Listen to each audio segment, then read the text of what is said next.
하다 보니 그런 것도 있고요. 그보다 더 심각한 것은 과식이 원인이 됩니다. 아니 근데 열이라는 게 다시 말하자면 에너지잖아요. 예. 근데 뭘 먹어야 에너지가 생기는 거 아닙니까? 일반적으로 많이 먹는 사람들이 이렇게 에너지가 많은지 알고 있는데요. 네.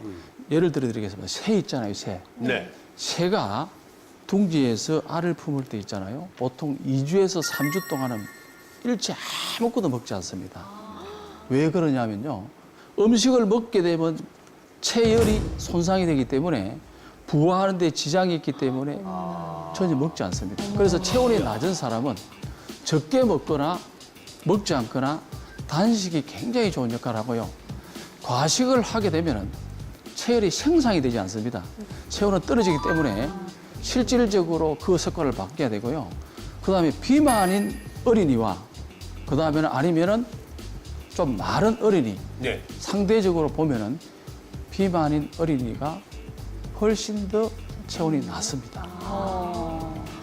완전 거꾸로 알고 있었던 것 같아요. 자, 박상중 원장님, 비만과 저체온 정말 그런 연관이 있는 겁니까? 네, 사실 이제 비만과 이 체온과에 관련된 연구들이 꽤 있습니다. 네. 그런데 이제 대부분의 연구에서 사실 비만한 사람들이 신부 체온이 더 낮았다라는 연구들이 많이 있거든요. 근데 이걸 다시 생각해 보면 사실 지방이라는 게 우리 보통은 이제 에너지를 저장하는 거잖아요. 네. 그런데 이 체온이라는 건 우리 몸에 있는 체온을 올려주는 보일러가 가동이 되면 체온이 올라가는 거거든요. 근데 이 보일러가 가동이 되려면 몸에 있는 에너지를 써야 되는 거죠. 근데 반면에 살이 쪘다는 얘기는 이 보일러가 잘 가동이 안 되고 에너지를 잘 안 쓰기 때문에 몸에 지방을 저장하는 거거든요. 따라서 오히려 살이 쪘다라는 건 이 체온을 올리는 보일러의 기능이 좀 떨어졌다. 그렇기 때문에 오히려 신부 체온은 더 낮을 수 있다. 이게 더 과학적으로 좀 합리적인 설명이 될 것 같습니다. 이야, 참 몰랐던 사실인데요. 과식을 하면은 내 몸의 체온이 떨어진다. 또 어떤 원인이 있습니까? 두 번째는 운동 부족입니다. 인체에서 체열을 많이 만드는 데가 근육이에요. 골격근 22%나 만듭니다. 두 번째가 간장. 간에서 20%의 체열을 생성을 하고 있습니다. 뇌 자체가 한 18%고 심장이 11%밖에 안 됩니다. 그럼 콩팥이 한 7%고 피부가 체열을 5% 만들어요. 기타가 한 17%이기 때문에 실질적으로 그 부위를 기억하셨다가 골고루 체열이 생성될 수 있도록 음식을 관리하셔야 되고 허리부터 다리 근육이 70% 근육이 여기에 있기 때문에 걷기, 반드시 햇빛 보고 걷는 거라든가 허리 아래 운동을 스쿼트 운동이든 그다음에 다리 운동, 조깅이라든가 이런 거는 반드시 하셔야만이 저체온증으로부터 벗어날 수 있습니다. 그다음에 이제 세 번째가 스트레스입니다. 스트레스로 인해서 자율신경, 즉 교감신경이 항진되게 되면 혈관이 수축하게 돼요. 수축하게 되면 전신으로 피 공급이 안 돼서 당연히 저체온증이 되기 때문에 스트레스 관리도 현대인들은 적당히 하셔야 되고 네 번째가 약물의 남용입니다. 먹고 있는 고혈압이나 당뇨, 간, 고지혈, 항암 이런 모든 약들은 교감신경을 항진시키고 인체를 긴장을 시키기 때문에 그렇기 때문에 지나친 약물로 인해서도 저체온이 될 수 있기 때문에 적당하게 우리가 네 가지를 관리하셔야 되고요. 이렇게 가족이나 냉증에 걸리기 쉬운 사람들은 잘못된 생활 습관을 개선하는 것이 가장 중요하기 때문에 저체온증 내지는 냉기를 극복하는 방법을 생활 습관을 통해서 오늘 네 가지를 잘 조심하셔서 극복하시면 좋을 것 같습니다. 예.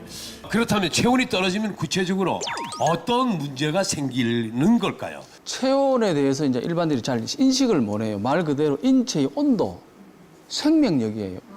인체는 열이 없으면 살 수가 없고 열이 떨어지면 죽음에 있기 때문에 대사장이 있기 때문에 체온의 1단계는 대사력, 생명력, 면역이 떨어지게 피로가 옵니다.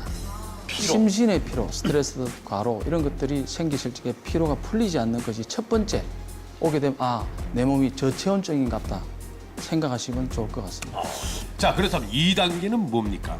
두 번째는 어깨에 걸린 목, 한강통이라든가 목이 뻣뻣하고 머리가 자주 무겁고 하는 분들도 보면은 냉증으로 즉 또는 저체온증으로 생길 수 있는 두 번째 단계가 그런 증상이 생깁니다. 네, 강수희 씨. 어른들은 뭐 정말 감기가 걸려서 열이 많이 나야 한번 내 온도가 어떤가 하고 체크를 해보게 되는데요. 이걸 그대로 그냥 방치한다면 구체적으로 어떤 병들이 또 걸릴 수 있는지 궁금합니다. 예. 예. 이 저체온이라든가 냉증을 방치하게 되면요. 제일 먼저 체온에 가장 예민한 부위가 손발이에요. 수족 냉증이 거기 쉽게 생각하는데 굉장히 무서운 병 중에 시작이고요. 심각하게 되면 여러 가지 질병이 생기고 두 번째가 소화 기능이 저하가 옵니다.